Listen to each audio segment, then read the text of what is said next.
Hello students, कैसे हो बेटा? होपफुली बहुत अच्छे होंगे। ठीक है, वीडियो वॉच कर रहे होगे। इसी में आगे देखिए, मैं आपका एक डाउट क्लियर कर रहा हूँ। आपने पूछा तो है नहीं मुझसे। मैंने आपको सॉल्यूशन के रिस्पेक्ट में दो यूनिट्स बताई थी, units of concentrations. One is molarity, another is molarity. बेटा कॉमन क्वेश्चन आता है बच्चों के दिमाग में कि इन दोनों में डिफरेंस क्या है। What's the difference between molarity and molarity? How can you compare these two and which unit of concentration of solutions? These are the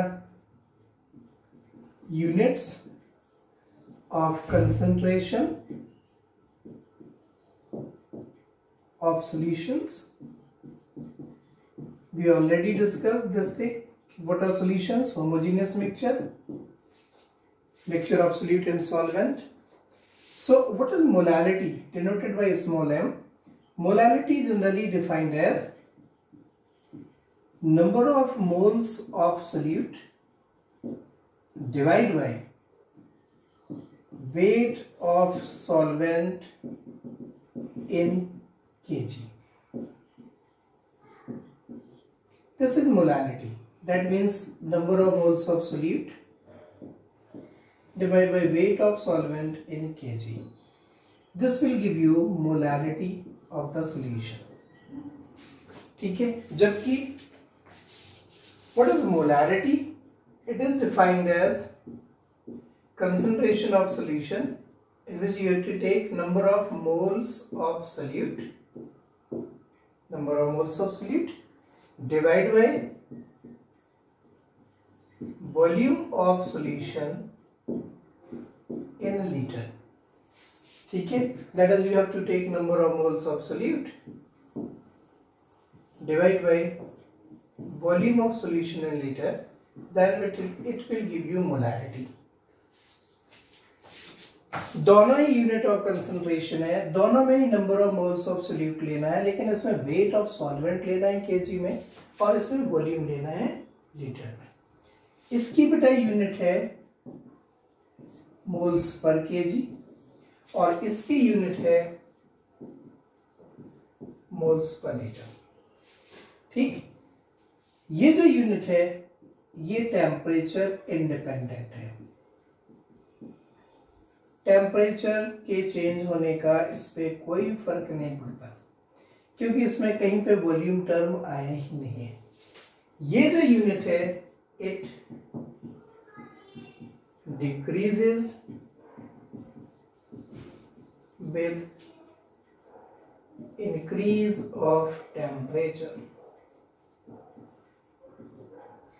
temperature बढ़ने से ये कम होती है, मतलब किसी भी सॉल्यूशन की मोलारिटी कम होती है क्योंकि अगर टेम्परेचर बढ़ेगा तो वॉल्यूम बढ़ेगा और वॉल्यूम बढ़ेगा तो ये रेशियो कम हो जाएगा। इसके अलावा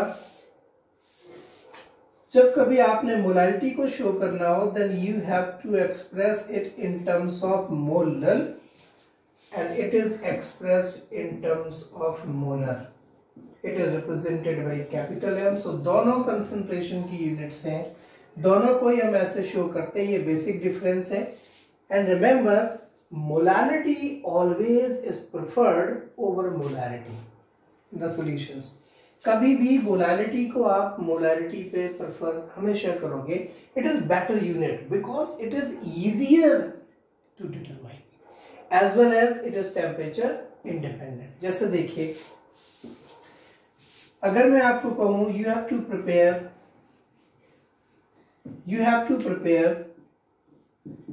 0.5 molar solution of sugar। ठीक है, तो आपको क्या लेना होगा? आपने लेना होगा 0.5 moles of sugar and 1 kg of water। एक कंटेनर में 1 kg वाटर रख लिया और उसमें 0.5 मोल्स शुगर के डाल दिए and you get a solution, से इट इज 0.5 मोलर। इजियर है, बन गया। टेम्परेचर का भी कोई फर्क नहीं पड़ना। लेकिन अब यही चीज आपने यहां पे करनी हो अगर आपको मैं कहूँ प्रिपेयर 0.5 मोलर, ये R है और ये L है, 0.5 मोलर सोल्यूशन ऑफ ग्लूकोज या शुगर ही मान लीजिए, मुझे इसका सोल्यूशन बनाना है। तो ये तो ठीक है कि मुझे 0.5 मोल्स शुगर लेनी पड़ेगी, ये तो ईजियर है लेना, लेकिन मुझे चाहिए 1 लीटर वॉल्यूम। मोलारिटी के लिए वॉल्यूम चाहिए।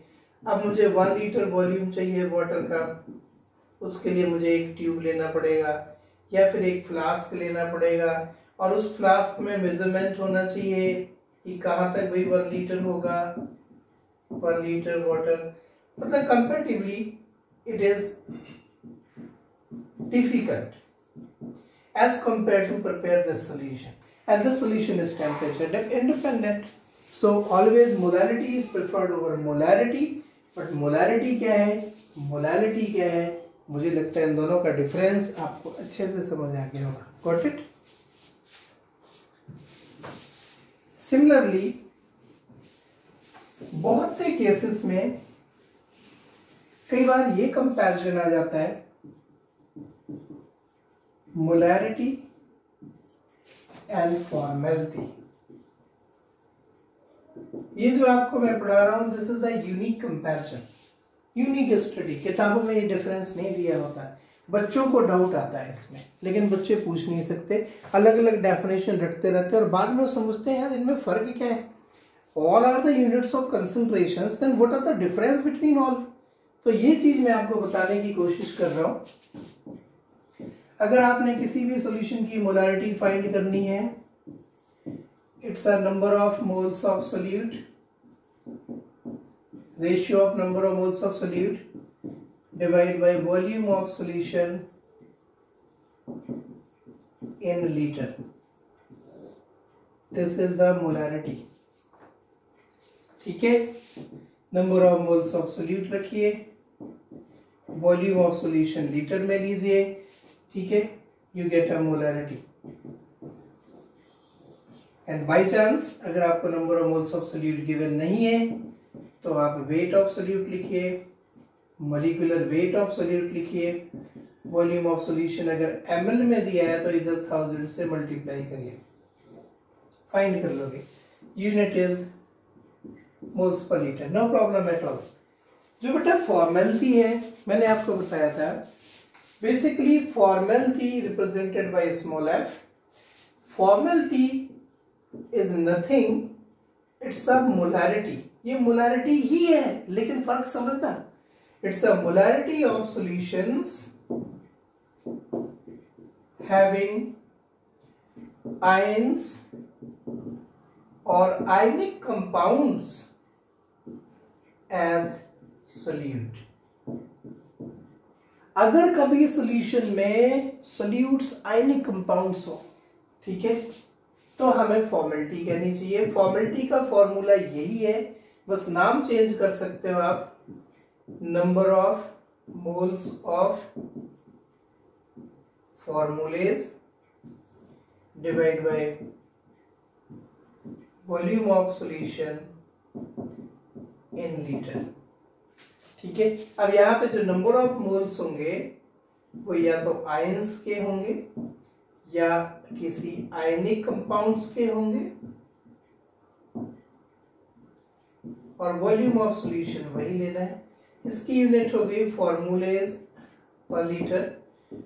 दोनों ही यूनिट्स टेम्परेचर पे डिपेंड करेंगी, और टेम्परेचर बढ़ाने पर मोलैरिटी भी कम होगी, फॉर्मेलिटी भी कम होगी, क्योंकि वॉल्यूम दोनों में नीचे है। अगर हम टेम्परेचर बढ़ाएंगे तो वॉल्यूम बढ़ता है, इसलिए मोलैरिटी और फॉर्मेलिटी दोनों ही कम हो जाती है। It is for ionic compound solutions. For example, suppose मैंने कहा कि आप कैलकुलेट करिए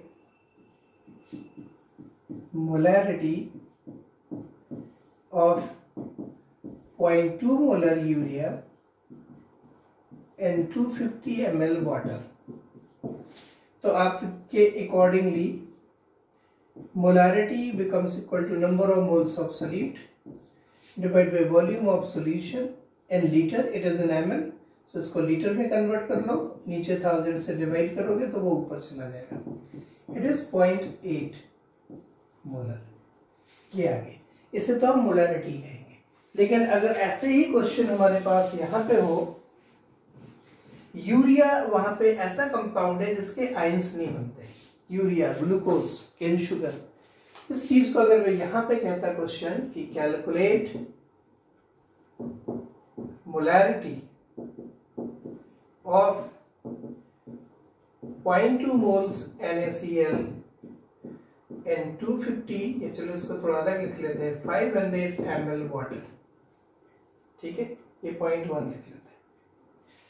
अब यहाँ पे मैंने जो मोलैरिटी बोला है ये मैंने गलत कहा, क्योंकि ये कंपाउंड आयनिक है, निकलेगी molarity he, number of moles 0.1 हो गया, वॉल्यूम 500 हो गया, ml में है, इसको लीटर में कर लो। इसको जब आपने सॉल्व करा तो मोलैरिटी आ गई 0.2, लेकिन ये मोलैरिटी नहीं है, it is formality, because this is ionic compound.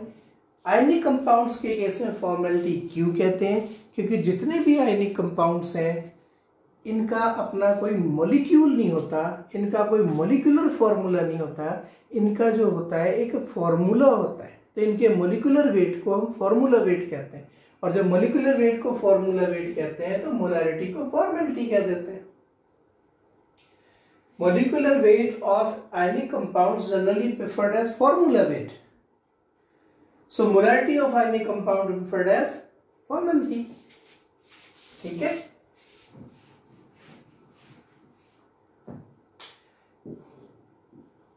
For ionic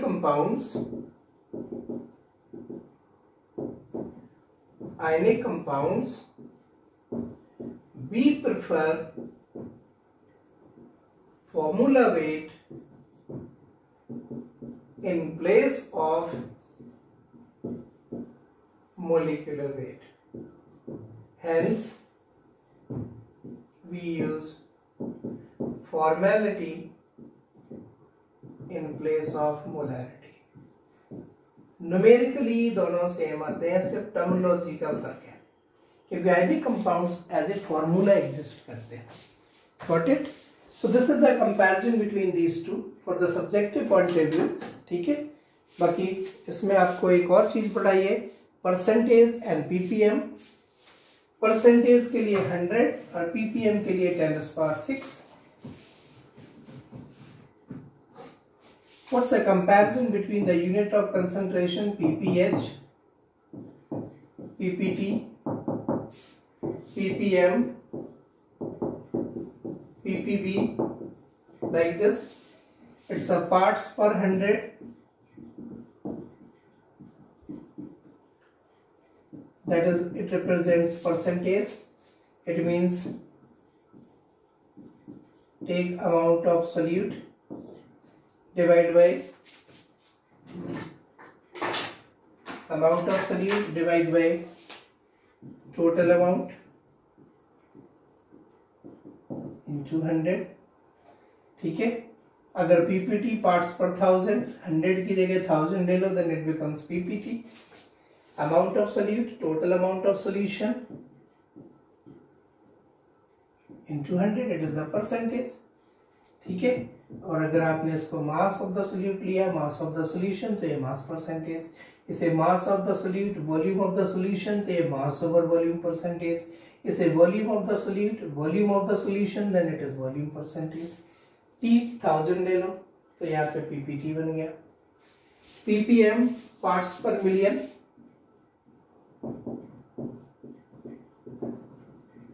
parts per million. बस ये है कि इस यूनिट को हम वहां यूज करते हैं जहां सॉल्यूशन बहुत ही ज्यादा कंसंट्रेटेड होता है, बहुत ही ज्यादा डाइल्यूटेड होता है। Okay, so parts per million defined as the amount of solute divide by amount of solution into 10⁶ million. PPB में बिलियन ले लेना है बस। दोनों ही अपनी अपनी जगह यूज होती है। ये यूनिट वहां यूज करते हैं जहां पर सॉल्यूशन बहुत ही ज्यादा डाइल्यूटेड हो, जैसे determination of hardness of hard water. determination of pollutants in the polluted air, determination of radioactive species in the radiation level in the atmosphere. जहाँ पे चीज़ें बहुत कम हो वहाँ इसे यूज़ करना चाहिए, और जहाँ कंसिडरेबल अमाउंट में हो उसे यहाँ यूज़ करना चाहिए। दोनों ऑलमोस्ट सिमिलर है। ये मास परसेंटेज भी हो सकता है, ये वॉल्यूम परसेंटेज भी हो सकता है, मास ओवर वॉल्यूम परसेंटेज भी हो सकता है। ठीक है, so please watch this comparison, और जो भी डाउट हो उसे देखिए। मैंने एक एनसीईआरटी न्यूमेरिकल्स भी भेजे हैं जो पहले मूल कंसेप्ट पे बेस्ड है, उन्हें भी देख लीजिए और इन यूनिट्स को देखिए। इसके बाद क्वेश्चन ट्राई करिए। अभी भी इसमें नॉर्मेलिटी रहती है, नॉर्मेलिटी के क्वेश्चन मत ट्राई करिए, बाकी आप ट्राई कर सकते हो। Okay, thank you very much.